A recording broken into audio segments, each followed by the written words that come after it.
So again, good morning to all of you. Now we are in the chapter electromagnetic waves. We have already discussed the electromagnetic waves and its properties. You know what are electromagnetic waves? The variation of electric and magnetic fields in space. Okay, it propagates in space. So with respect to time or in a varying time, so these uh, fields behaves like as a of waves are called electromagnetic waves. We have seen the diagram where the x-axis represents the direction of propagation of wave. Your y-axis represents the electric field vector, that is E, and your z-axis represents your magnetic field vector, and that is B. So, if this x-axis is the direction of propagation of wave, so directly you can write this is for electric field, and this way this is for magnetic field, where the electric and the magnetic fields are perpendicular to each other, and at the same time they are also perpendicular to the direction of propagation of wave. So this is the geometrical representation in which an electromagnetic wave is propagating along x-axis. Okay. Similarly, suppose if one question is there, suppose the wave is propagating along z-axis, then you can replace this x by z and this y by x. Okay. So here three vectors are given, or we can say for representing an electromagnetic waves, we require three vectors. The first one is electric field vector, second is magnetic field vector, and the third one is the velocity vector of the wave, where you can say the velocity vector here, the velocity vector is along the x-axis, the electric field vector is along the y-axis, and the magnetic field vector is along the z-axis. So this is the geometrical representation of an electromagnetic wave. Okay. So now the next part, after that, the next part is the property of electromagnetic wave. We have already discussed what are the properties of electromagnetic wave. Electromagnetic waves are transverse in nature. And why they are transverse in nature? Because both the fields are perpendicular to each other. They are, as well as they are perpendicular to the direction of the propagation of wave.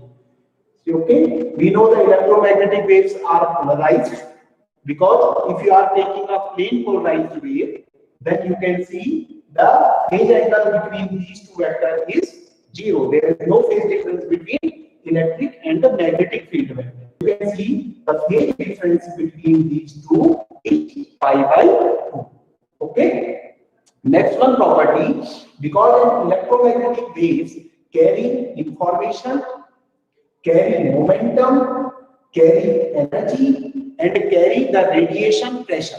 Okay. So we can find the different expressions for energy, for momentum, for radiation pressure, as well as we know the electromagnetic waves also carry information.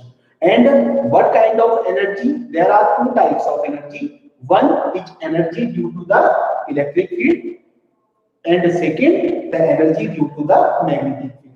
And we know the energy due to electric field is half epsilon naught into E square. Okay, or we can write the same expression in terms of E naught also.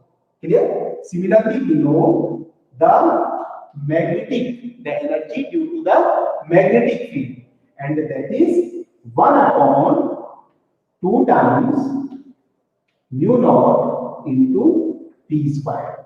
Okay, and we know when an electromagnetic wave is traveling, then the energy, the total energy is shared equally by this and this. They are equally shared by the electric and by magnetic. Means this U is equal to UE plus UV, where both the energies are shared equally by this one. So we can say UE is equal to UV, or in resultant term you can write U can be written as 2 times UV, or U can be written as 2 times of UV. Okay, so these are the main properties of electromagnetic waves. Now, in the next part of this chapter, today we will discuss what is an electromagnetic spectrum.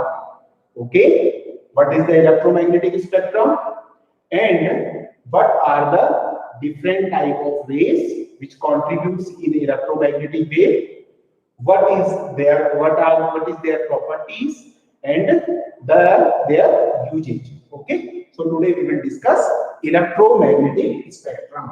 Clear? So what is an spectrum?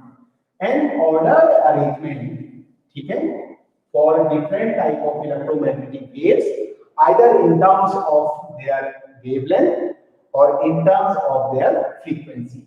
So this is an ordered arrangement.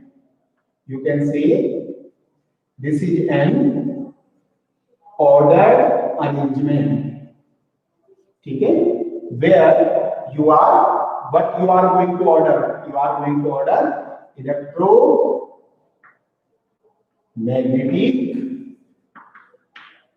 rays or radiation. You are arranging the electromagnetic radiation and in terms of either frequency or you can say in terms of wavelength. Okay, so electromagnetic spectrum is a kind of an ordered arrangement in which you are arranging, what you are arranging? You are arranging electromagnetic radiation either in terms of frequency or in terms of wavelength.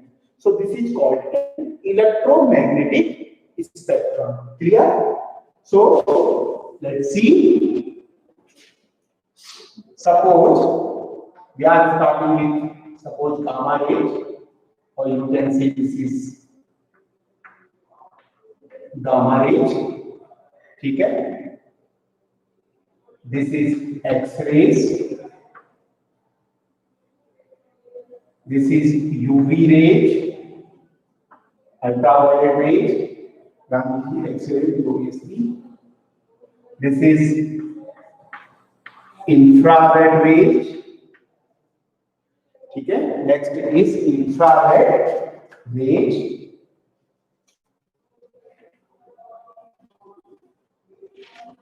This is visible light.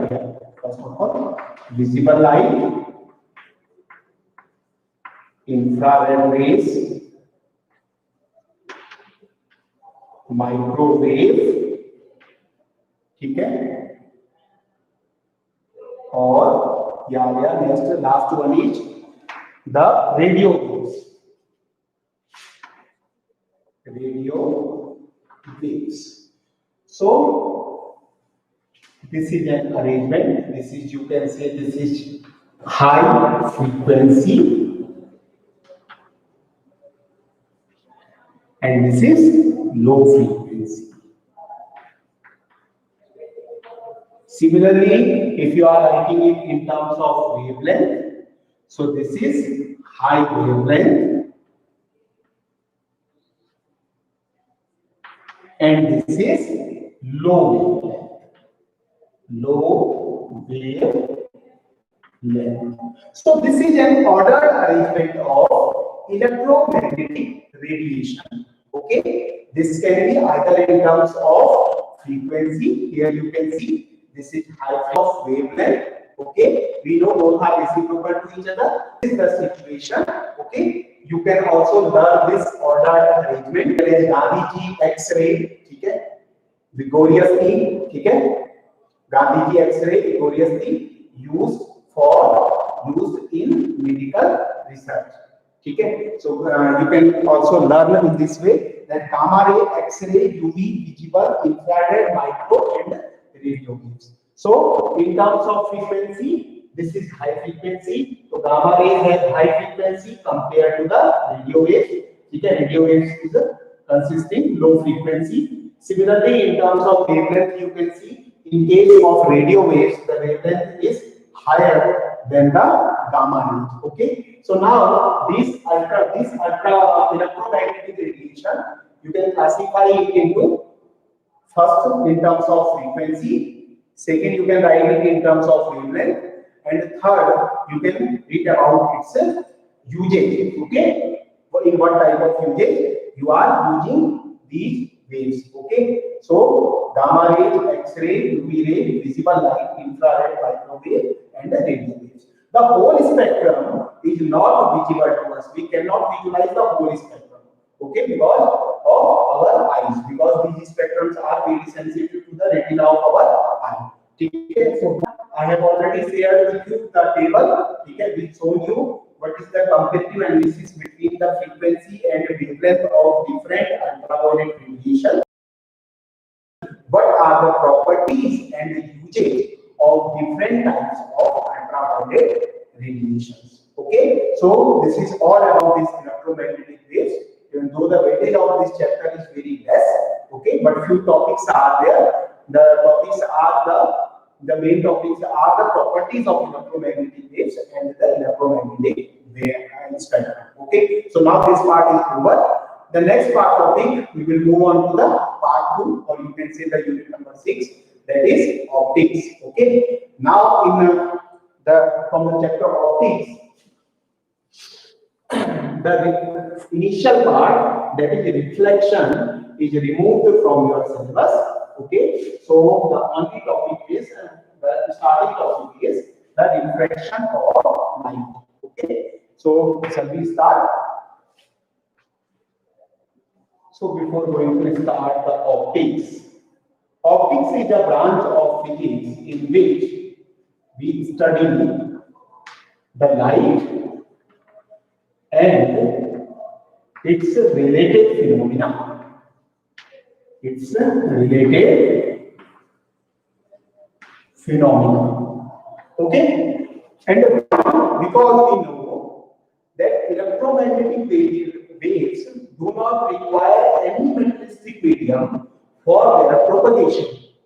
And we know the similar properties about the light, because light also travels in vacuum when there is no materialistic medium. So that's why the light waves are also called also a type of electromagnetic waves. Okay, so light waves are also electromagnetic waves, and the property behind it, because we know the electromagnetic waves travels in a free space with just as a speed of light. The velocity of electromagnetic wave in a free space is equal to c, or equal to the speed of light, that is 3 to 10 raised to power 8 meter per second. So this is about the optics. Now in optics, the basic two phenomena are, the first one phenomena is the reflection, and the second phenomena is reflection. Okay, that you have already studied from your previous classes. What is the concept of reflection and what is the concept of reflection? Okay, when the light enters from a surface, hits a reflecting surface, okay, and return back to the same medium. Okay, so this is the incident light, and this is the reflecting surface.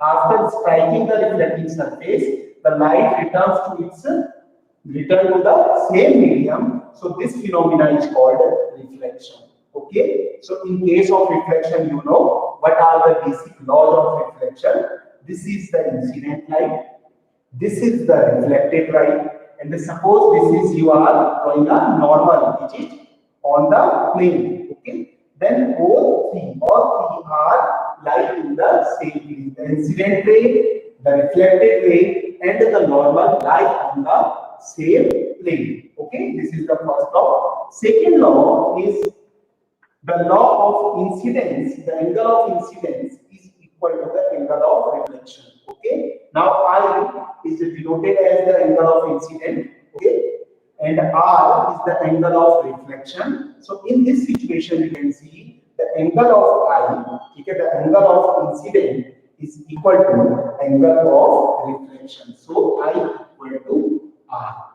Clear? So these are the laws of reflection. Now the second phenomena is the law of reflection. Okay, the law of reflection is when light enters from one medium to another medium. Okay, suppose this is the first medium, air. Now the second medium is suppose your glass, or you can take it water. Now your light is entering from one medium to another medium. Okay, then the bending of lights takes place. Okay, suppose this is your light. Now your light is going from one medium to another medium. So definitely there will be a change in line, or you can say there will be a change in the path of the line. So this bending of light, okay, this is the original path. Now you are changing the medium, so it means the path is changed. Okay, this is in the first medium. This is the reflecting surface. Now this is the second medium. Here you can see in the second medium the path is changed. So the path is changed means there is some sort of bending occurs. So this bending of light, okay, is called the refraction of light. And what is the reason behind this bending? Is the speed of light, because the speed of light is different for different media. Okay, the speed of light is different for this medium, and the speed of light is different for this medium. Due because we are going to enter from one medium to another medium, so definitely there will be a change in the medium or in the speed of light. So the cause behind the reflection of light is the speed of light, because the speed of light, when we move, yeah, when we go from one medium to another medium. So this part is in your syllabus. So what is reflection? Reflection is a simple phenomena when the bending of light takes place. Okay, or it means there is a change in path of the light when light enters from one media to another media. And what is the cause of reflection? The cause of reflection is very simple, because we know that the speed of light is different for a different media. So that's why this is first medium, this is second medium. The speed of light is different for this one, and the speed of light is different for this one. So that's why, because of the speed of light is different for both the situations, so that's why reflection takes place. Now the next part is the laws of reflection.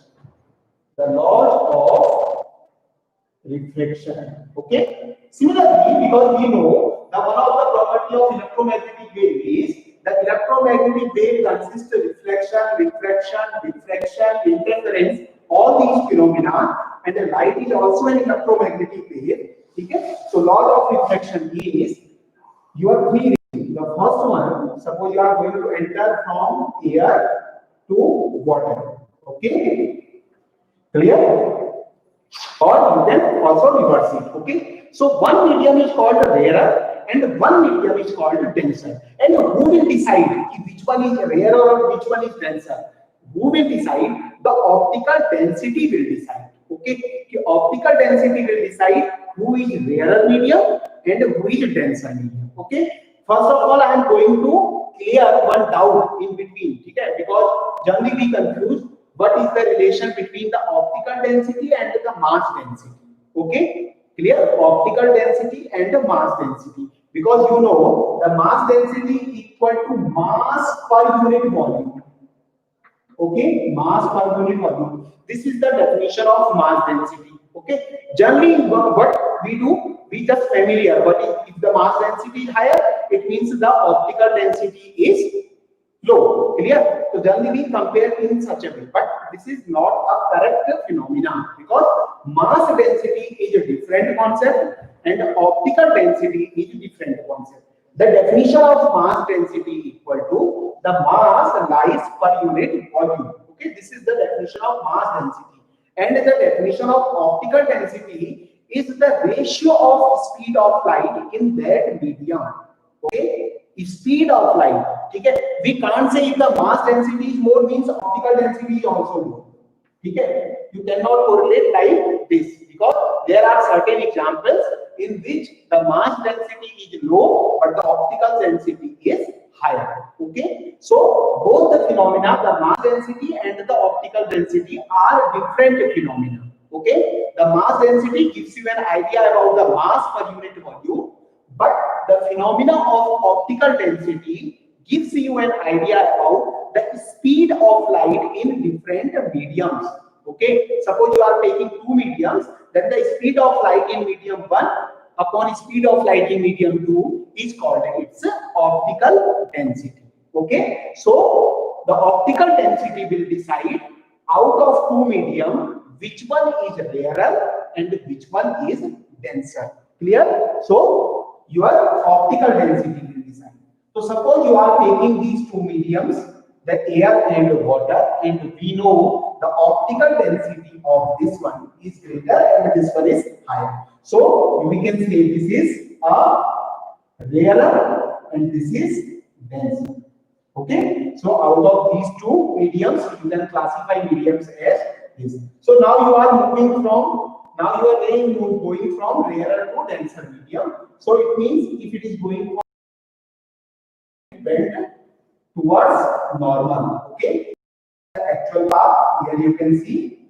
Now your ray is bending towards normal because you are going from rarer to denser medium. So this is your angle I and this is your angle R. Now the law of reflection. The first law says the incident light, the incident ray, the refracted ray. This is refracted ray. This is incident ray. And this is the interfering surface. Okay? So both three, the normal, the incident ray and the refracted ray, lie on the same plane. This is the first law. And the second law is the sign of angle of incident. The second law is the sign of angle of incident. We know the angle of incidence is I. So the sign I is equal to sine, the ratio of sine I and the sine R is equal to constant.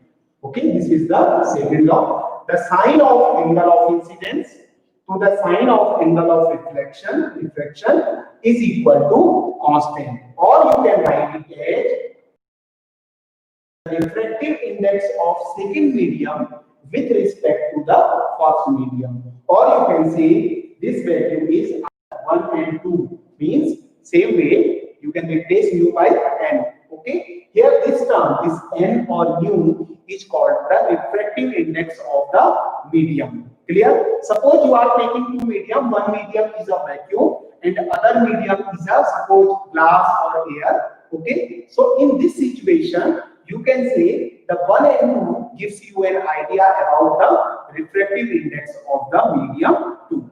Okay, so these are basic concept, the concept of reflection and refraction.